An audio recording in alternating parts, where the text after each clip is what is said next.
감사합니다. 오늘 우리 본 말씀에서 출애굽강의 67번째 말씀 드리겠습니다. 여호와께서 명령하신 일에 쓰기에 나음이 있나이다. 제목으로 함께 은혜 받도록 하겠습니다.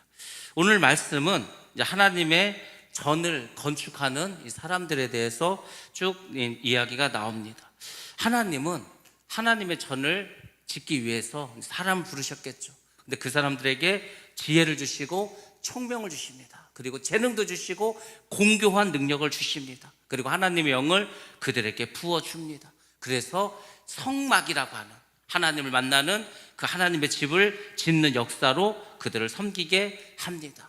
이게 뭘 의미하냐면 우리가 지금 하나님의 일을 하고 있지 않습니까? 하나님의 일을 하려면 가장 중요한 것은 성령으로 충만해야 된다는 겁니다. 성령으로 충만하면 하나님께서 하나님의 지혜를 주십니다. 또 성령으로 충만하면 하나님께서 은사를 주십니다. 그 일을 잘할 수 있는 기술을 주시고 실력을 주시고 능력도 주십니다. 그래서 여러분들이 하나님께 쓰임받고 교회의 일꾼이 되시려면 무엇보다도 성령 충만함을 받으시기를 바랍니다. 성령 받지 않고 하면은 하나님의 일 못합니다. 힘들어서도 못하고 괴로워서도 못합니다. 자, 오늘 우리가 36장 말씀 1절부터 쭉 보면서 말씀을 드리겠는데, 오늘은 특별히 이렇게 우리가 교회 안에서 교회 일을 어떻게 할 것인가, 또 교회를 하는 사람은 어떤 마음을 가지고 일을 해야 되는가, 이 점에 대해서 말씀드리도록 하겠습니다. 자, 먼저 1절과 2절 말씀입니다. 우리 같이 한 목소리 봅니다. 시작. 부살렐과 오홀리압과 및 마음이 지혜로운 사람 곧 여호와께서 지혜와 총명을 부으사 성수에 쓸 모든 일을 할 줄 알게 하신 자들은 모두 여호와께서 명령하신 대로 할 것이니라. 모세가 부살렐과 오홀리압과 및 마음이 지혜로운 사람 곧 그 마음에 여호와께로부터 지혜를 얻고 와서 그 일을 하려고 마음에 원하는 모든 자를 부르매. 아멘. 아멘. 부살렐과 오홀리압, 그리고 하나님께서 지혜를 주신 하나님의 지혜를 얻은 사람들, 이 사람들이 이제 성막을 만들기 시작했습니다. 하나님 이들에게 지혜를 주셨을 뿐만 아니라 정말 중요한 마음을 주셨는데, 그게 뭐냐면 자원하는 마음이라는 겁니다. 여러분들, 하나님의 일을 하는 데 있어서, 교회 일을 하는 데 있어서 정말 여러분들이 가져야 될 마음이 있다면 자원하는 마음입니다. 누가 시켜가지고 하기 싫은데 억지로 해, 안 나가면 막 부담스러워, 그래서 하는 거는요 하나님이 안 받습니다. 또 하나는 그런 사람은 표정에서 나타나 버려. 저 사람이 엄청 하기 싫은데 억지로 하고 있구나, 막 보여. 그러니까 그걸 보는 사람도 힘들어. 그러니까 여러분들이 하나님의 일을 할 때는 자원하는 마음으로 하시기 바랍니다. 제가 얼마 전에 그 말씀 드리지 않았습니까? 제가 자는데 하나님이 새벽에 깨웠어. 주일날인 것 같은데, 하여튼 새벽 3시 정도쯤 됐는데 하나님께서 저에게 말씀하셨습니다. 너 누가 무슨 말 하면은 아니오란 말 하지 말라는 거. 아니요. 그래서 뜬금없이 물러. 그런 말씀 하시나? 알았습니다. 하여튼 아니오란 말 안 하고 살게요. 그거 이제 잠이 들었습니다. 1시간 정도 흐른 것 같습니다. 한 새벽 4시쯤 됐는데 또 깼어. 그런데 이번에는 하나님께서 왜요라는 말을 하지 말라는 거. 왜요? 그래서 왜요? 아니요, 왜요? 이런 말 하지 말라는 거예요. 그렇게 하고 이제 잠에서 깼습니다. 그리고 얼마 지나지 않아서 저에게 누가 뭘 같이 하자는 목사님들이. 그래서 푸드뱅크도 같이 하자, 기아대책도 같이 하자, 어사모도 같이 하자, 금기원도 같이 하자. 제가요 아니요, 왜요? 이 말을 못하겠어. 그래서 그것을 다 하기로 했습니다. 하기로 했는데 되게 바쁠 줄 알았는데 보니까 그렇게 또 엄청 바쁜 건 아니더라고요. 어차피 낮 동안에 하는 거예요. 그냥 제가 어차피 쉬는 시간에 하는 거니까 그렇게 바쁘지도 않고 또 할만 하더라고요. 그래서 하나님께서 왜 이런 말씀을 주셨을까 생각해 봤더니 자원하는 마음으로 하라는 거. 자원하는 마음. 억지로 하면은 왜요? 왜 그걸 내가 해야 되죠? 나 바쁜데 못 하는데요? 그럴 거 아니에요. 아니요, 나는 그거 할 힘도 없고 시간도 없는데요. 다 그렇게 내뺄 거 아닙니까? 그럼 하나님의 일은 누가 할 거예요? 제가 여러분들에게 따로 부를 때가 있어. 제가 여러분들을 부를 때는 따를 때 부르는 게 아니고 뭘 맡기려고 할 때 부릅니다. 주로. 그렇지 않습니까? 이제 교회를 맡겨야 돼. 그러니까 좀 하시라고. 근데 참 제가 감사하게도 제가 이제 부르셔서 이렇게 말씀을 드렸을 때 한 분도 아니요, 왜요? 못 하겠는데요? 이런 분은 없었습니다. 다 하겠다고, 알겠다고. 부족하지만 그를 감당하겠다고. 제가 얼마나 기쁜지 모릅니다. 하나님이 이 마음이었구나. 저도 교회를 하다 보면 일꾼이 필요하고 어떤 자리에 누군가 가서 일을 해야 되는데, 그럼 제가 이제 기도하면서 이분이 가서 하시면 좋겠구나 다 생각을 하고 기도를 해서 말씀을 드렸는데, 이분이 그렇게 하겠다고 하면 저도 얼마나 기쁘고 감사하겠습니까? 근데 막 못하겠다고 해요. 그러면 다른 사람을 찾아야 돼. 또 이 자리에 누가 또 맞을까? 막 그럴 거 아닙니까? 근데 하나님도 마찬가지더라고요. 하나님도 지금 하나님께서 하나님의 일을 하셔야 되지 않습니까? 하나님의 사역을 감당하셔야 돼. 하나님도 하나님 좀 일하고 계신다니까요. 근데 그 일을 누구랑 한다고 했습니까? 사람들하고 하는 거예요. 근데 그 사람 불렀는데 일을 시켰는데 못하겠다고 하는 거예요. 그럼 하나님 얼마나 난감하시겠습니까? 그래서 여러분들이 교회에서 일을 할 때는 반드시 자원하는 마음으로 하시기 바랍니다. 그래야 기쁜 거예요. 그래야 감사가 넘칩니다. 그래서 항상 자원하는 마음으로 하나님 주시는 지혜와 은사를 가지고 여러분들 하나님을 잘 섬기시기 바랍니다. 하나님 그래서 그 하나님의 일을 감당한 사람에게 은사를 주십니다. 은사를 주신다니까. 그를 잘 감당할 수 있도록. 그리고 구원의 은혜에 감사하는 그 사람들, 주님께서 주신 은혜에 감사하는 그 사람들이 결국 하나님과 동역하고 하나님을 섬기게 되어 있습니다. 제가 가만히 생각해 봤어요. 우리가 하나님께서 이 세상을 살아갈 때 많은 은혜를 주십니다. 예수 믿는 사람들은 은혜가 떨어지면은 그냥 끈 떨어진 그냥 연입니다. 그냥 아무 데나 다 날아가는 거예요. 우리는 반드시 은혜를 받아야 되는 거예요. 하나님 주시는 은혜 가운데 여러분 살아가셔야 됩니다. 그러면 하나님께서 우리에게 많은 은혜를 주십니다. 물질의 복도 주시고 건강의 복도 주시고 여러 가지 마음의 평안도 주시는데, 과연 가장 큰 은혜는 무엇일까 생각해 봤더니 구원받은 겁니다. 구원받는 거. 오늘 제가 멀고만 이 세상 길을 쭉 찬양하면서 그 3절에 이런 말이 나오지 않습니까? 구원함을 얻은 기쁨 세상에서 제일이라. 정말 그렇습니다. 여러분들, 우리는 너무 쉽게 구원을 받았고 그냥 예수 믿어 구원받는다 하니까 그 구원의 기쁨과 감격을 잘 모릅니다. 근데 여러분, 우리가 지옥 갈 수밖에 없었는데 내가 예수님을 인해서 천국 가게 되었다. 그래서 내가 구원을 받았다. 여러분, 이거보다 큰 기쁨이 있습니까? 지옥 갈 사람이 천국 갔는데 영원히 그 불구덩에서 고통당해야 되는데 그 좋은 천국에서 영생 복락을 누린다는데 그거 같이 기쁜 게 어디겠습니까? 그러니까 여러분들이 우리에게 구원을 주신 그 은혜에 감사하시기 바랍니다. 더군다나 그 구원을 주셨을 뿐만 아니라 하나님과 함께 일할 수 있는, 하나님을 섬길 수 있는, 그래서 하나님의 사람으로 살아갈 수 있는 것, 이건 역시 하나님께서 우리에게 주신 큰 은혜인 줄로 믿습니다. 은혜면서 특권이라는 겁니다. 우리는 하나님께 물질을 드릴 수 있습니다. 왜? 하나님의 자녀이기 때문에. 우리는 우리의 몸도 하나님께 바칠 수가 있습니다. 그리고 우리는 하나님을 섬길 수도 있습니다. 하나님께서 아무에게나 이런 일을 시키지 않습니다. 교회도 안 다니는 사람 데려다가 하나님께서 몸 바쳐라, 시간 바쳐라, 물질 바쳐라 그렇게 하실 것 같습니까? 절대로 그렇게 하지 않습니다. 오직 하나님을 경외하는 사람, 성령의 감동함을 받은 사람, 그 사람들을 세워서 하나님은 일하십니다. 세상 지식은 하나도 중요하지 않습니다.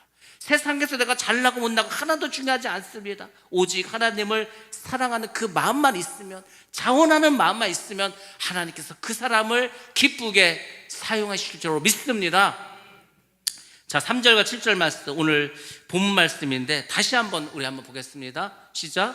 그들이 이스라엘 자손의 성소의 모든 것을 만들기 위하여 가져온 예물을 모세에게서 받으니라. 그러나 백성이 아침마다 자원하는 예물을 연하여 가져왔으므로 성소의 모든 일을 하는 지혜로운 자들이 각기 하는 일을 중지하고 와서 모세에게 말하여 이르되, 백성이 너무 많이 가져오므로 여호와께서 명령하신 일에 쓰기에 남음이 있나이다. 모세가 명령을 내리매 그들이 진중에 공포하여 이르되, 남녀를 막론하고 그 성소에 드릴 예물을 다시 만들지 말라 하매 백성이 가져오기를 그치니 있는 재료가 모든 일을 하기에 넉넉하여 남음이 있었더라. 아멘. 아멘. 이 구절은 성경에 딱 한 번 나온 기적입니다. 더 이상 이런 기적이 나타난 적이 없습니다. 오늘날에도 이런 기적은 일어나고 있지 않습니다. 교회 역사에서. 제가 이걸 보면서 도대체 이 사람들이 얼마나 감사했으면 이런 일이 벌어졌을까. 여러분들, 부살레가 오홀리압이 이제 막 열심히 성막을 쳐. 근데 하루는 모세를 찾아와서 고충을 이야기합니다. 그러니까 야, 누가 말을 안 듣냐, 아니면 뭐 건축자재가 부족하냐, 도대체 뭐가 문제냐. 우리는 대부분 고충이라면은 뭐 그런 걸 생각할 거지 않겠습니까? 근데 이들이 와서 이렇게 이야기를 합니다. 백성들이 너무 성령의 감동을 받았다는 거예요. 그래서 너무 많은 성물을 가져와서 감당할 수가 없다는 거예요. 헌금을 너무 많이 해서 감당할 수가 없다는 겁니다. 그러니까 뭐야, 이제 모세가 와서 헌금을 좀 중지하라고 명령해 달라는 겁니다. 아니, 이런 기적이 있습니까? 너무 헌금을 많이 해서 도저히 일을 할 수가 없어. 너무 많이 쌓여서. 그러니까 제발 저 이스라엘 백성들이 말해서 고만 좀 갖고 오게 해달라고. 이게 고충입니다. 여러분들, 이런 일이 벌어졌습니다. 대단하지 않습니까? 야, 이런 일이 어떻게 일어날까? 성경에서도 정말 처음 나온 모습입니다. 근데 여러분들, 이게 얼마나 은혜스러운 모습입니까? 정말 은혜스럽지 않습니까? 우리 교회가 2007년에 이제 공사를 했습니다. 준공을 했죠. 그래서 이렇게 아름다운 성전을 졌습니다. 많은 분들이 힘을 쏟았고 물질을 드렸고 또 육체적으로 와서 뭐 벽돌을 나르고 힘썼습니다. 그리고 이렇게 아름답게 하나님께 성전을 지어서 하나님께 봉헌해 드렸습니다. 대단한 일이죠. 뭐 교회에 일 있을 때마다 여러분들이 어려운 가운데서도 참 넉넉하게 항상 물질을 드려서 저도 깜짝 놀랄 때가 많습니다. 아니, 뭐 우리 교인이 중에 뭐 크게 사업하는 분들이 있는 것도 아니고 큰 부자가 있는 것도 아니고 다 거기서 거긴데, 아니 그래도 뭐 이렇게 헌금하시는 거 보면은 참 정성껏 하여튼 최선을 다해서 하시더라고요. 그래서 얼마나 감사하고 기쁜지 모릅니다. 2017년에 우리가 부활절 앞두고 그 캄보디아에 있는 학교를 위해서 헌금하자고 했을 때 저는 솔직히 1,000만 원 들어오면은 목표 달성이라고 생각했는데 그때도 5천만 원 넘게 들어오지 않았습니까? 오병이어의 기적이 나타났습니다. 처음 그 부활절 날 캄보디아를 위해서 드리는 헌금이 5,200만 원이 넘었습니다. 그리고 그 이후에도 계속 들어왔습니다. 이게 기적이지 않습니까? 이번에 사실 우리가 어사모 행사를 하지 않았습니까? 물론 우리 교회에서 교회 이름으로 헌금도 했습니다. 근데 우리가 연합에서 이렇게 또 예배 드리지 않았습니까? 그때도 우리 성도들이 헌금을 하셨어. 많이 하신 분이 있어, 많이. 저도 놀랐습니다. 아니, 이분이 왜 이렇게 또 헌금을 많이 하셨지? 자원하는 마음으로 은혜에 감사해서 성령의 감동을 받아서 내가 감당할 수 있겠다, 그 마음을 가지고 많은 분들이 헌신하셨습니다. 저는 그런 것을 볼 때 참 얼마나 기쁘고 감사한지 모릅니다. 어떻게 이런 일이 벌어질 수 있었을까? 이스라엘 백성들이 어떻게 이렇게 막 너무 많은 헌금을 갖고 와서 더 이상 공사하는 사람이 힘들어서 공사를 못하겠다 할 만큼 그렇게 하나님께 헌금을 했을까? 사실 그들에게는 이런 뒷얘기가 있습니다. 이들이 뭐를 했습니까? 그 전에 송아지 우상을 섬기지 않았습니까? 그때 하나님이 정말로 이스라엘 백성들 다 진멸할 수 있었습니다. 하나님께서 노아 시대 때 노아 가족 빼고 다 진멸하지 않았습니까? 그리고 노아 가족을 통해서 새로운 인류를 만들었습니다. 그 하나님께서 이스라엘 백성 다 죽이고 모세만 데리고 이스라엘 백성 다시 시작할 수도 있었습니다. 그런데 하나님께서 어떻게 하셨습니까? 그들을 용서하셨습니다. 그리고 뭐라 했습니까? 내가 너희와 함께 하겠다고 했습니다. 그것뿐만이 아니야, 내가 너희들과 거하기 위해서 성소를 지으라고까지 했습니다. 그러니까 이스라엘 백성들이 볼 때는 야, 우리가 다 죽을 수밖에 없었는데, 하나님의 진노하심으로 우리 다 멸망당하고 정말 이제 다 끝날 수밖에 없었는데 하나님께서 우리를 용서해 주시고 용서해 주실 뿐만 아니라 우리 함께 하시고 우리 함께 하시기 위해서 그분의 집을 지으라고 하셨대. 그러니까 사람들이 다 자기가 가진 모든 것들을 하나님께 가져갔다는 겁니다. 하나님께 모든 것을 드렸습니다. 여러분들, 우리도 하나님의 은혜에 감사할 때 드릴 수 있습니다. 그러니까 막 억지로 드리면 하나님이 아예 쳐다도 안 보십니다. 우리가 많이 하고 적게 하는 게 아니라 자원하는 마음이라잖아요. 자원하는, 우리가 정말 자원해야 될 마음 중에 하나가 하나님께 물질을 드릴 때입니다. 그거를 막 억지로 하면은요 시험 걸립니다. 아나니아 삽비라는 자기 집을 팔아서 절반이나 하나님께 드렸습니다. 그리고 그 두 부부가 죽임을 당했습니다. 그러니까 자원해서 드리는 것과 억지로 드리는 것과 드리긴 드렸는데 아까운 마음으로 속이는 것과 이렇게 차이가 납니다. 하나님께서 왜 우리에게 이런 드리고자 하는 마음을 주셨을까? 여러분들이 하나님이 막 너무 좋아, 너무 감사해. 여러분들이 여러분의 부모님이나 아니면 여러분이 뭐 사랑하는 자녀나 뭐 부인이나 남편이나 너무너무 좋아. 그럼 선물해 주고 싶지 않겠습니까? 맛있는 것도 막 사주고 싶지 않겠습니까? 그런 겁니다. 그러니까 이스라엘 백성도 갑자기 하나님이 너무 감사한 거예요. 너무 고마운 거예요. 그래서 그분에게 이렇게 막 드리지 않습니까? 우리가 은혜를 받으면 드릴 수가 있습니다. 근데 여러분 잘 보시기 바랍니다. 이때 이스라엘 백성들이 어떤 상황이었습니까? 이 당시에 이스라엘 백성들은 100%가 다 실업자였습니다. 직업이 없어. 다 광야로 피난 나왔어. 지금 광야에서 어떠한 일도 하지 않았습니다. 가장 가난하고 빈곤했을 때가 이들이 광야 생활을 할 때였습니다. 이 사람들이 지금 가나안에 정착하기 위해서 많은 것을 저축해야 돼. 야, 우리가 이제 얼마 지나지 않으면 저 가나안 땅에 들어가. 그곳에 가면 우리가 집도 져야 되고 밭도 뭐 해야 되고 할 게 많어. 그러니까 우리가 이걸 잘 가지고 있다 거기 가서 쓰자. 다 그 생각을 했을 겁니다. 더군다나 직업도 없어. 수입도 없어. 광야에서 무슨 수입이 있었겠습니까? 그래서 많은 것이 필요했을 겁니다. 아직 가나안 땅에 들어가지도 못했습니다. 그들의 미래는 불분명했습니다. 야, 우리가 가나안 땅에 들어가면 땅을 정말 얻을 수 있을까? 그것에서 우리가 농사 짓고 그렇게 뭐 가축을 키우면서 그렇게 살아갈 수 있을까? 아무도 모릅니다. 미래가 깜깜합니다. 그렇지만 그들은 그들의 미래를 하나님께 맡겼습니다. 하나님께 맡겼기 때문에 하나님께 그렇게 자원해서 드릴 수가 있었다는 것입니다. 참 중요하죠. 이들의 헌신은 바로 무엇이냐면 회개의 열매였던 것입니다. 제가 그랬지 않습니까? 회개는 반드시 회개에 합당한 열매가 있어야 된다고. 이들이 하나님께서 자기들이 우상 숭배한 그 큰 죄를 용서해 주셨어. 철저하게 정말 회개했어. 근데 회개를 했는데 말로만 회개한 게 아니에요. 정말 하나님을 사랑하는 마음으로 이들이 하나님에 대한 사랑의 표시로 그렇게 갖다가 드렸다는 겁니다. 이렇게 다 드렸어. 다 드렸는데 신기한 일이 벌어집니다. 이스라엘 백성 중에서 그 광야에서 굶어 죽은 사람이 하나도 없다는 겁니다. 하나님께서 그들의 삶을 다 책임져 주셨습니다. 200만이나 되는 사람이 40년 동안 광야에서 먹고 살았습니다. 이게 기적이지 않습니까? 옷이 하나도 닳지를 않아. 헤이질 않아. 신발도 마찬가지죠. 신발을 그냥 출애굽할 때 가지고 나왔던 그 신발을 그냥 40년 동안 신었는데도 하나도 닳지도 않아. 하나님께서 기적을 베풀어 주십니다. 여러분들, 하나님은 우리의 마음이 정말 하나님을 향하고 우리의 마음이 정말 하나님을 사랑하는 마음이 있다는 것을 하나님께서 보시고 아시고 그리고 그분이 인정해 주신다면 그 사람의 인생은 하나님께서 책임져 주실 줄로 믿습니다. 그런 겁니다. 다른 게 아니에요. 여러분들, 우리가 기도원 가지 않습니까? 기도원에 가면은 보통, 요즘은 그렇지 않지만 보통 옛날에는 하루에 예배를 4번 드렸습니다. 새벽 예배, 오전 예배, 오후 예배, 밤 집회. 그러니까 하루 종일 예배 드리는 거예요. 그냥 눈 뜨면 예배 드리고 갔다 와서 밥 먹고 좀 쉬었다가 또 예배 드리고 또 점심 먹고 조금 쉬었다가 또 예배 드리고 또 좀 쉬었다가 저녁 먹고 또 예배 드리고 뭐 밤새 예배 드리고 그렇게 합니다. 그러니까 뭐 예배 드리고 밥 먹는 것밖에 하는 일이 없어. 또 그 중에서 이제 금식하는 분들도 있죠. 금식하는 분들은 예배 드리고 말씀 듣고 기도하고 막 이런 것만 합니다.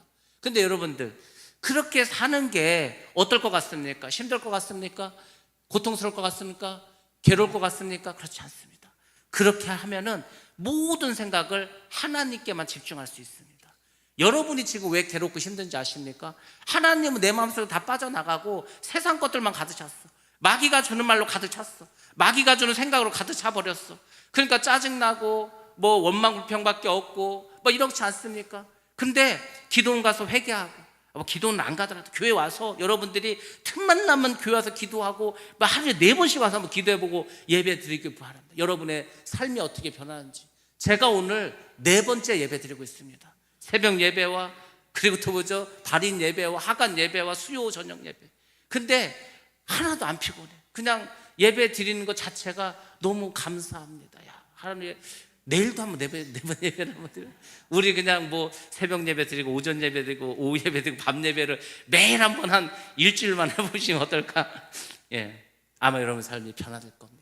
그러니까 하나님 안에 있는 것과 하나님 밖에 있는 것은 이런 차이가 있습니다. 이스라엘 백성들이 뭣도 모르고 그냥 그 송아지 우상 만들어 놓고 그게 하나님이라고 하면서 하다가 하나님께 큰 정말 멸망을 당할 뻔하지 않았습니까? 그때 멸망 안 당한 게 정말 천만다행이죠. 그 감사함으로 이렇게 하나님께 드렸다는 겁니다. 여러분들, 하나님께서는 우리의 마음을 보십니다. 하나님 우리의 마음을 안 보실 것 같습니까? 우리의 마음을 다 보고 그러니까 읽고 계셔. 내가 무슨 생각을 하는지 하나님 다 읽고 계십니다. 절대 하나님 속일 수 없습니다. 정말 여러분들이 순수한 마음으로, 순진한 마음으로, 정말 하나님을 사랑한 마음으로 나아가면 하나님 반드시 여러분에게 복 주시고 여러분과 동행해 줄 줄로 믿습니다. 우리가 하나님께 드리는 것은 마중물과 같은 것입니다. 마중물은 그냥 한 바가지. 근데 그 한 바가지를 집어넣어서 펌프질하면 어떻게 합니까? 그 우물에서 물이 끝없이 올라오지 않습니까? 내가 붓기는 틀림없이 한 바가지를 넣는데 그 펌프에서 우물에서 나오는 것은 끝이 없이 올라온다는 겁니다. 여러분들이 마중물과 같은 그 물질을, 시간을 여러분을 하나님께 드리면 하나님께서는 여러분 10년 가운데 기쁨으로, 감사로, 헌신으로 끝없이 공급해 주실 줄로 믿습니다. 그게 하나님 주신 은혜입니다. 그러니까 은혜를 받으셔야 돼요. 하나님의 은혜를 여러분들이 사모하셔야 됩니다. 그 은혜를 받기 위해서 열심히 말씀을 사모하시고 말씀대로 순종하면서 살아가셔야 합니다. 그것이 하나님께서 우리를 이 땅에서 충분히 훈련시키시는 겁니다. 제가 오늘 새벽 예배 때 그 말씀 들었습니다. 하나님은 반복을 좋아하신다. 반복. 그래서 성경에서도 중요한 것을 반복합니다. 오늘 우리가 이제 뒤에서 나온 이야기는 앞에서 전부 다 했던 얘기야. 모세를 불러놓고 너희들 그 지성소는 어떻게 짓고 성소는 어떻게 짓고 떡상 뭐 다 말씀하지 않았습니까? 근데 그것을 지금 또 똑같이 말씀을 해요. 반복하십니다. 그 왜 이렇게 반복하는지 아십니까? 잊지 말라는 거예요. 뼛속까지 집어넣으라는 거예요. 여러분들, 우리가 나이를 많이 먹고 이제 정신이 오락가락하면은요 잘 기억도 안 나. 치매에 걸리면은요 그 기억이 나면 내가 누군지도 모르는데, 근데 평소에 말씀을 깊이 묵상하고 또 반복하면은요 내 무의식 속에서 그걸 기억하고 있어.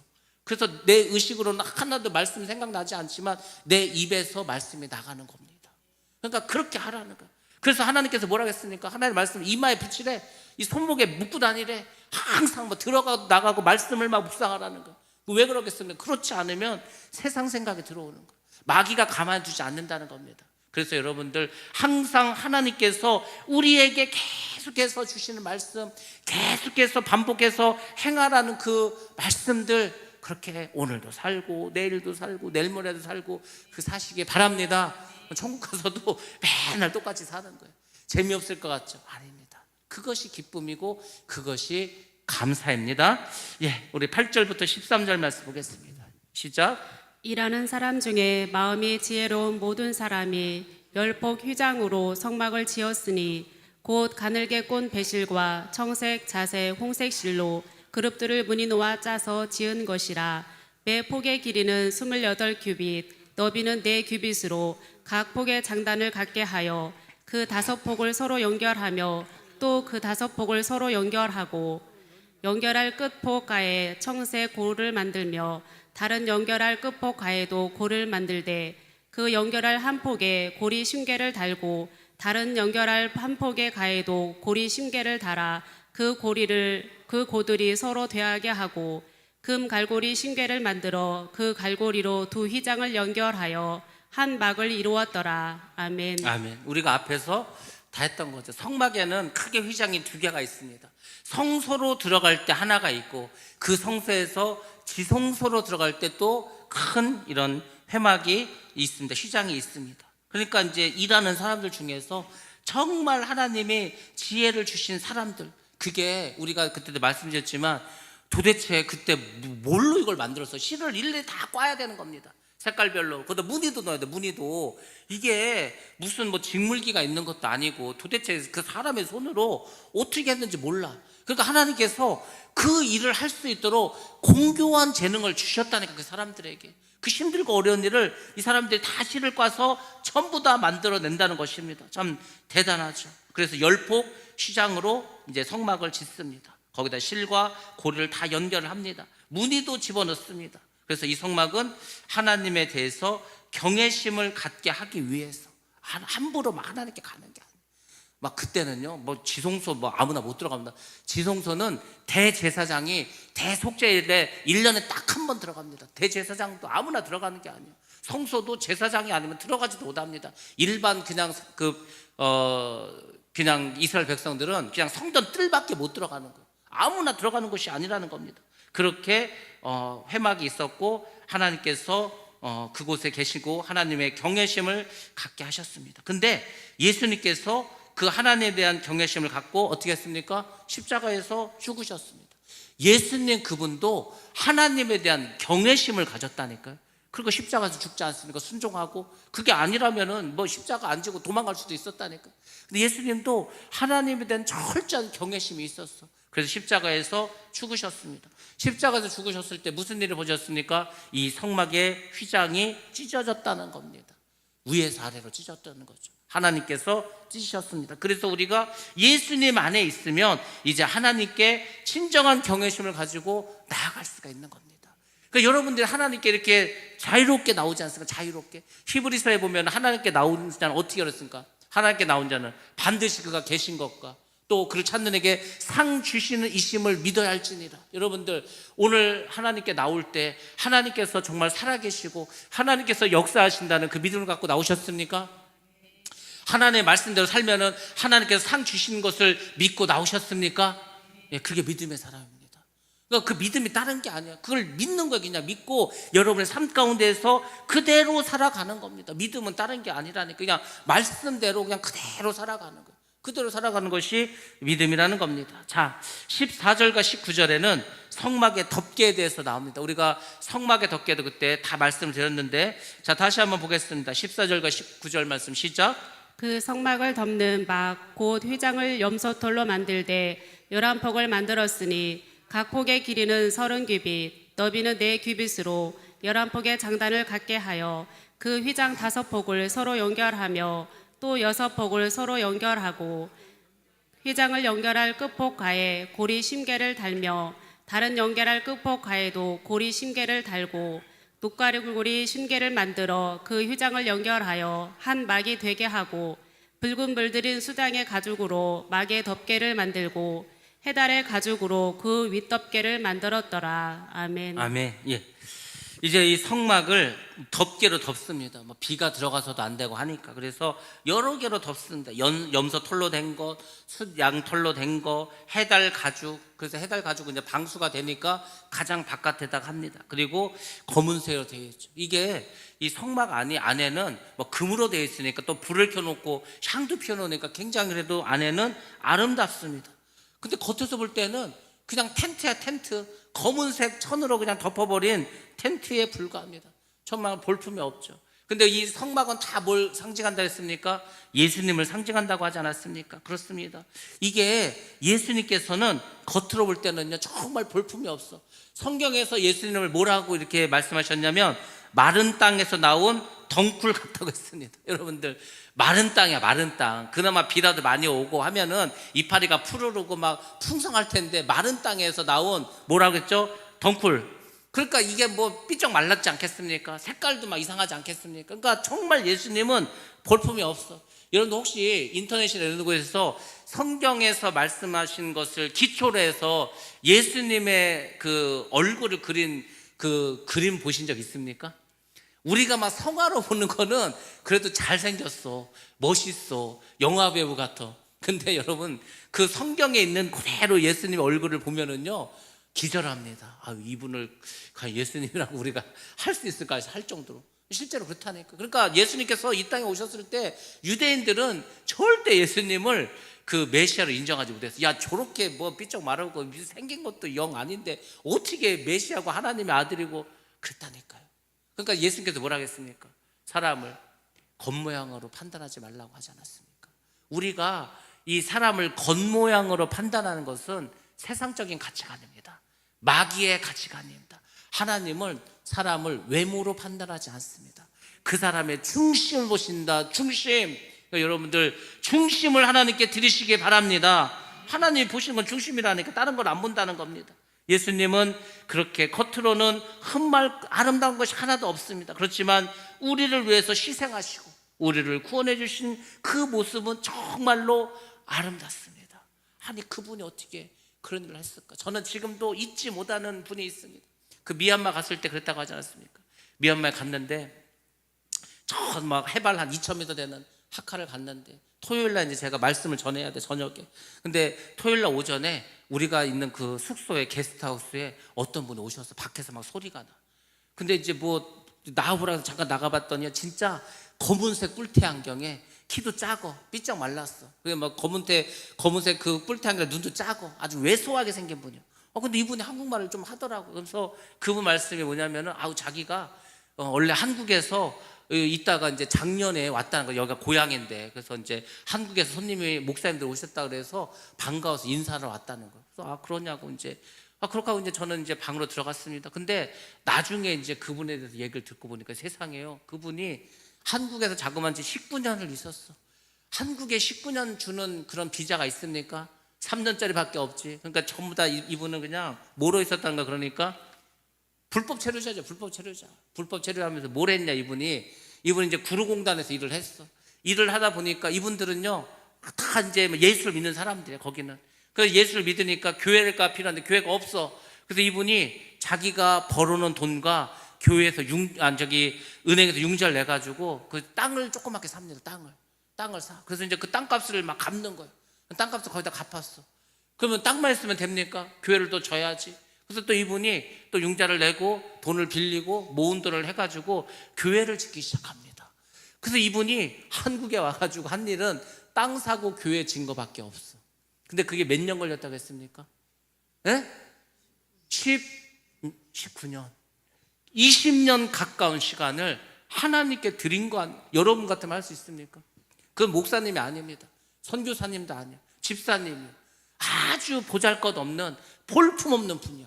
저는요 그 말을 듣고 그분이 그렇게 커 보이더라고요. 야, 어떻게 사람이 그럴 수 있지? 20년 가까운 시간을 오직 하나님을 위해서 여러분은 그렇게 헌신할 수 있습니까? 벌어서 다 자기 고향에 자기 집에 보낸 것도, 남들은 다 벌어서 고향에 있는 자기 집에 보내서 잘 먹고 잘 살고 땅 사라고 집 사라고 했겠죠. 이분은 한국에서 교회 진 것밖에 없어.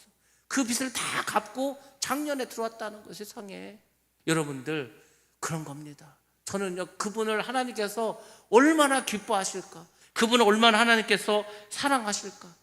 저도 감당 못해. 저한테 19년을 그렇게 하나님의 교회를 위해서 땅을 사고 건물 져서 그 빚을 갚으라 그러면 저도 못할 것 같습니다. 근데 그분은 그것을 기쁨으로 감당하셨다는 겁니다. 그러니까 하나님께서 여러분의 다른 모습을 보는 게 아니에요.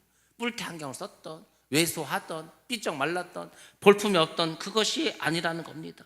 주님께서는 우리를 십자가에서 못 박히셨고 채찍에도 마셨습니다.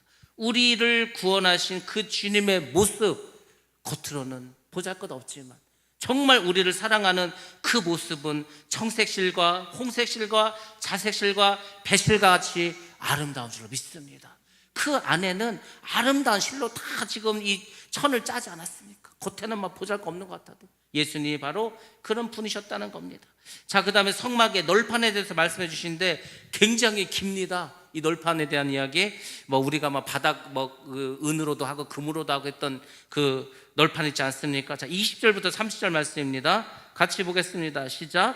그가 또 조각목으로 성막에 세울 널판들을 만들었으니 각 판의 길이는 10규빗, 너비는 1규빗 반이며 각 판에 2촉이 있어 서로 연결하게 하였으니 성막의 모든 판이 그러하며 성막을 위하여 널판을 만들었을 때 나무로는 남쪽에 널판이 20개라.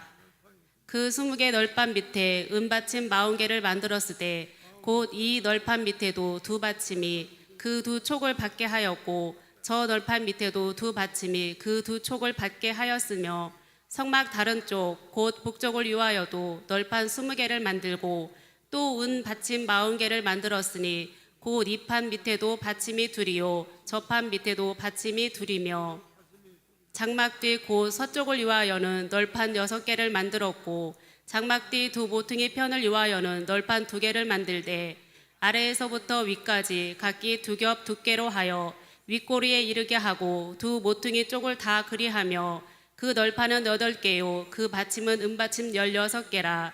각 널판 밑에 2개씩이었더라. 아멘. 아멘.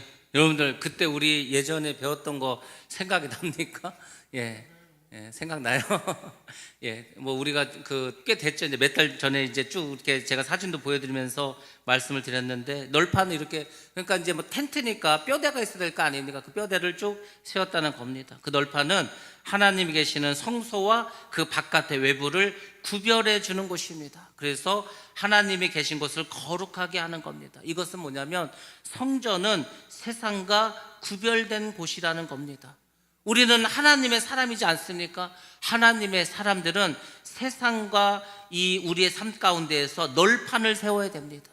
이게 세상에 한 발 있고 교회에 한 발 있고 이래가지고는요 죽도 밥도 안 됩니다. 믿음도 안 자라고 세상에서도 또 죄책감 때문에 뭐 하지도 못하고, 여러분들이 완전히 구별한 삶을 살아야 된다는 겁니다. 우리가 세상 사람과 달라야 된다는 겁니다. 세상에서 사람들이 짓는 죄를 행하지 말아야 된다는 겁니다. 우리는 하나님의 사랑으로 거룩한 삶을 살으라는 거예요. 그러니까 이제 지금부터는 여러분들 삶 가운데 이 다 널판을 세우시기 바랍니다. 나는 항상 이 안에서 살리라, 말씀 안에서 살리라, 주님 안에서 살리라, 천국의 삶으로 살리라. 그 세상에 자꾸 기웃기웃해야 별거 없습니다. 진짜 별거 없어요. 왜냐하면 제가 다 살아봐서 알아. 세상은요 다 거기입니다. 돈이 많은 것 같지만 다 마음이 편하지도 않아. 돈은 많은데 걱정도 많아. 몸도 더 아파. 이상한 병도 더 많이 앓고 있어. 되게 똑똑한 것 같고 출세한 것 같은데, 출세한 사람들이 뭐 마음 편히 살 것 같습니까? 늘 불안합니다. 누가 언제 어디서 투수 한 장 날라오면은요 하루아침에 날라가 버리는 거예요. 그러니까 여러분들, 우리는 그렇지 않지 않습니까? 그냥 말씀 안에서, 주님 안에서, 은혜 안에서 그렇게 살아가시기 바랍니다. 그러려면 널판이 필요한 거예요. 널판을 세우셔서 거룩한 그런 삶을 살아가시기 바랍니다. 자, 31절과 34절 말씀 보겠습니다. 자, 시작. 그가 또 조각목으로 띠를 만들었으니 그 성막 이쪽 널판을 위하여 5개요, 성막 저쪽 널판을 위하여 5개요, 성막 뒤 곧 서쪽 널판을 위하여 5개며, 그 중간 띠를 만들되 널판 중간 이 끝에서 저 끝에 미치게 하였으며, 그 널판들을 금으로 싸고 그 널판에 띠를 꿰 금고리를 만들고 그 띠도 금으로 쌌더라. 아멘. 아멘. 예, 우리가 이제 널판을 세웠어. 그럼 그게 저절로 서 있으니까 바람 불면 넘어지고 막 할 거 아니에요. 그러니까 그 기둥과 같은 널판을 세웠으면 그 가로로 띠를 대가지고 든든하게 그것을 연결해 주는 것, 그것이 바로 이제 성막의 띠라고 보시면 됩니다. 성막을 고정시키고 연합시키는 역할을 합니다. 우리 성도들이 바로 예수 그리스도의 사랑의 띠로 하나로 이렇게 뭉치고 연합하라는 것입니다. 저는 이번에 그 장례식을 치르면서 참 여러분들께 감사를 드렸습니다. 최영희 집사님 아까도 전화를 하셔서 자기가 이제 교회를 오늘은 나오지 못하지만 우리 성도님들께 감사의 말을 좀 해달라고, 그래서 제가 그렇지 않아도 감사의 말씀 드리려고 이렇게 생각했다고. 우리 장로님들 휴가를 내시면서까지 예배에 참석하시고 모든 일정 가운데 함께 하셨습니다. 우리 권사님들 퇴근하시고요 직접 또 오셔서 그 피곤한 몸을 이끌고 와서 예배를 드리고 또 같이 그곳에서 시간을 보내줬습니다. 그러니까 저는 그것을 보면서 너무 마음이 기쁜 거예요. 한편으로는 우리가 이렇게 서로 사랑을 나누구나. 육신의 형제도 1년에 몇 번 볼 것 같습니까? 우리는 일주일에도 몇 번 보지 않습니까? 정말 가장 많이 만나고 함께하는 게 우리 성도들입니다. 여러분들, 성도가 얼마나 소중하고 귀한지 아십니까? 여러분들 이렇게 서로 사랑을 나누고, 저도 걱정을 했죠. 이분이 자식이 있는 것도 아니고 형제가 있는 것도 아니고 아무도 없어. 정말 빈소를 처음에 마련도 못하고 그냥 돌아가신 다음 날 그냥 염하고 바로 그냥 그렇게 화장터로 가려고 했는데, 그래도 빈소를 마련해서 그 예배를 드리고, 그 예배를 5번 드렸다니까. 원래 장례 예배가 많으면 4번이에요. 근데 한 번 더 드렸으면 특별 예배까지 드려가면서 그래도 함께 했습니다. 그래서 제 마음도 얼마나 기쁘고 감사한지 모릅니다. 그러면서 제가 오늘 이제 모든 예배를 하간 예배까지 다 마치고 왔는데 그 생각이 들더라고요. 제가 은퇴할 때까지 몇 분이나 제가 장례 예배를 드릴 수 있을까? 그 생각이 일단 번쩍 들더라고요. 올해 제가 2분을 하나님께 올려드렸습니다. 그러니까 제가 그 생각을 하는 거예요. 제가 목표가 우리 성도들이 어찌하든 다 천국 가는 게 저의 그 목회의 가장 큰 목적인데, 가장 큰 목표인데, 이걸 내가 지금 잘하고 있는가? 다시 한번 돌아보게 되더라고요. 이분들 성도 한 분 한 분들이 뭐 그렇지 않습니까? 누가 먼저 갈지도 모르고, 물론 뭐 아무도 안 가실 수도 있겠죠, 제가 있는 동안에. 근데 아무튼 누군가는, 여러분들 다 이제 우리는 뭐 죽어야 되니까 뭐 하나님께 가지 않겠습니까? 이분이 정말 이 땅에 있는 동안 신앙생활 잘하고 은혜생활 잘 하시다가 정말로 하나님의 나라로 가야 되는데, 그러니까 저는 장례 예배를 드리면서 그 생각을 하는 거예요. 내가 지금 이 우리 성도들 다 천국 가도록 해야 되는데 그 일을 지금 잘하고 있는가? 또 다시 한번 돌아보는 또 그런 시간도 가져봤습니다. 그러니까 여러분들 정말로 예수 잘 믿으시기 바랍니다. 여러분들 누가 될지, 누가 주인공 될지 모르지만은 누군가는 그 장례 예배의 주인공이 될 것입니다. 누군가는 천국에 올라가셔서 하나님 나라에서 영생 복락을 누리셔야 됩니다. 근데 그 누군가가 우리 모두가 돼야 된다는 겁니다. 우리 모두가 구원받고 예수 잘 믿어서 천국에서 영원토록 살아가는 것, 그것이 여러분에게도 소망이고 저에게도 큰 숙제고 하나님이 가장 기뻐하는 일인 줄로 믿습니다. 그래서 제가 다시 한번 오늘 그 생각을 했습니다. 내가 더 열심히 사명을 감당해야 되겠다. 정말 누군가가 아프시다면, 뭐 또 아픈 사람만 갑니까? 몰라, 언제 어떤 일이 벌어지니까 우리 성도들 중에서 누군가가 힘들고 어렵다면 더 돌아보고 더 만나고 더 신방하고 해야 되겠다. 그래서 정말 믿음에서 떨어지지 않고 정말 신앙생활 잘하다가 주님을 만날 수 있도록 그렇게 해야 되겠다. 여러분들, 하나님은 정말 영혼을 사랑하십니다. 그 누구보다도 우리가 천국 가기를 바라는 것은 하나님이십니다. 저도 물론 여러분들 다 천국 가기를 바라지 않겠습니까? 근데 제가 바라는 것 수백 배, 수천 배, 수만 배 하나님은 더 원하고 계신다는 것을 저는 이번 장례 예배를 통해서 깨달을 수가 있었습니다. 그러니까 여러분들 정말 믿음으로 사시기 바랍니다. 다 천국 가시기 바랍니다. 천국에서 우리가 또 이런 귀한 은혜를 나누시기를 주님의 이름으로 축복합니다. 정말 우리가 이렇게 사랑의 띠로 묶여서 정말 이렇게 피곤하지만은 정말 어려운 시간들 내셔서 같이 예배드리러 오시고 또 위로해 주시는 그 모습이 너무 좋았어. 그 집사님의 형제들이 교회를 다니지 않습니다. 아무도 교회를 안 다녀. 근데 우리가 이렇게 와서 예배드리고 이게 뭐 5번의 예배를 드리고 뭐 항상 와가지고 같이 있고 하는 걸 보면서 그분들이 좀 감동을 받은 것 같아. 믿지 않는 분들이지만 예수 믿는 사람들이 정말 이렇게 사랑이 많고 누가 그렇게 해주겠습니까? 휴가까지 내가면서 일부러 오고 퇴근하고 피곤한 몸 이끌고 오고 안 옵니다. 사촌들은 아예 오지도 않아. 형제들도요 그냥 한번 왔다 가는 경우도 많습니다.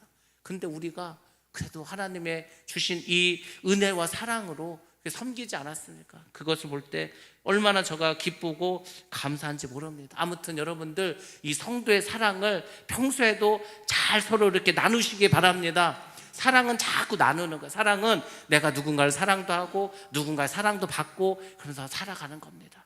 그래서 시기하고 질투고 하고 싸우고 그런 어린아이의 모습을 던져버리시고 사랑만 하시기 바랍니다. 서로 위해 주시고 항상 위로해 주시고 기도해 주시고 격려해 주시고 그렇게 칭찬해 주시기 바랍니다. 그 모든 것들이 우리를 사랑의 띠로 묶는 큰 하나의 성막의 띠가 될 줄로 믿습니다. 그걸 하나님 원하시더라고요. 그 다음에 35절부터 38절 말씀 또 보겠습니다. 시작. 그가 또 청색, 자색, 홍색 실과 가늘게 꼰 배실로 휘장을 짜고 그 위에 그룹들을 정교하게 수놓고 조각목으로 네 기둥을 만들어 금으로 쌌으며 그 갈고리는 금으로 기둥의 네 받침은 은으로 부어 만들었으며 청색, 자색, 홍색 실과 가늘게 꼰 배실로 수놓아 장막문을 위하여 휘장을 만들고 휘장문의 기둥 5과 그 갈고리를 만들고 기둥머리와 그 가름대를 금으로 쌌으며 그 5 받침은 노시였더라. 아멘. 아멘. 휘장은 예수님 십자가에서 죽으실 때 찢어졌습니다. 그리고 예수님이 부활하셔서 친히 하나님께 나아갈 수 있는 길을 우리에게 베풀어 주셨습니다. 그러므로 이 휘장의 문은 하나님께 나아가도록 도와주시는 예수님을 의미합니다. 근데 그 예수님이 4가지 실의 색깔로 표현되어 있습니다. 먼저 청색이 있습니다. 청색은 하늘 색깔이지 않습니까? 하늘을 의미합니다. 바로 예수님께서 하나님이시라는 것을 말씀해 주는 겁니다. 그래서 복음서로 말하면 요한복음입니다. 요한복음은 결국 예수님께서 하나님이시다, 그것을 우리에게 말씀해 주는 복음서입니다. 그 다음에 자색이 나옵니다. 보라색. 예전에는 왕만 보라색 옷을 입을 수가 있었습니다. 자색은 왕을 상징합니다. 예수님은 왕으로 이 땅에 오셨다는 것을 보여주는 겁니다. 그것이 바로 마태복음입니다. 그래서 마태복음에서는 계속 예수님을 뭐라고 합니까? 다윗의 자손 예수요. 다윗이 누굽니까? 왕이지 않습니까? 그래서 예수님이 왕이라는 것을 계속해서 강조해 주는 게 마태복음입니다. 그 다음에 홍색이 있습니다. 홍색은 피의 색깔이지 않습니까? 바로 피를 흘리신 예수님, 종으로 오신 예수님, 마가복음을 의미한다고 보시면 됩니다. 그리고 흰색이 있습니다. 흰색은 사람이신 예수님, 인자로 오신 예수님, 누가복음이라고 보시면 되겠습니다. 예수님께서 이렇게 여러 가지 모습으로 오셔서 우리와 함께 하시고 우리가 구원받을 수 있도록 힘을 주시고, 그것도 부족해서 성령까지 보내주시지 않았습니까? 이 성전에 있는 모든 기구들은 다 조각목으로 만듭니다. 아카시아 나무, 아무 쓸모도 없고 멋도 없고 향기가 있는 것도 아니고 쓸데없는 나무가 조각목입니다. 근데 그 조각목으로 성전의 기구를 만듭니다. 근데 그냥 조각목을 사용했습니까? 그 겉에다가 금으로 다 감쌉니다. 그게 뭡니까? 우리가 다 조각목입니다.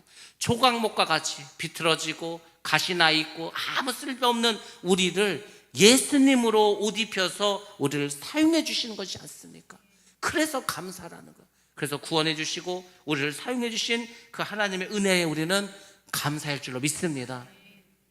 그리고 덧붙여서 우리가 지혜로운 사람이 되어야 됩니다. 지혜로운 사람이 성령 충만함을 받은 사람이라고 했습니다. 그 사람이 하나님께 쓰임을 받을 수가 있습니다. 그 지혜로운 사람이 결국 지혜로운 다섯 처녀가 되어서 다시 오실 주님을 맞이할 수 있는 사람이 되는 것입니다. 그래서 여러분들 이제부터는 정말 하나님께 쓰임 받으시기 바랍니다. 천국의 삶을 준비하는 삶을 살아가시기 바랍니다. 그리고 늘 주님을 바라보시고 주님을 닮아가시기 바랍니다. 그러면은 그 주님의 사랑이 여러분을 변화시킬 겁니다. 자꾸 변화시킬 것 같아요. 저는 목회를 하고 나서 정말 사람이 되는 것 같아요. 정말 하나님이 기뻐하시는 그런 사람이 되는 것. 그전에는 개차반이었죠. 그전에는 개차반이었는데 그래도 목회를 하고 하나님의 종이 되면서 더 하나님의 은혜를 깨닫는 것 같습니다. 여러분들도 다 마찬가지죠. 하나님의 은혜를 깨달으시고 하나님을 닮아가셔서 우리 모두 다 천국에서 다 같이 모여서 또 영원히 살아가시기를 주님의 이름으로 축복합니다.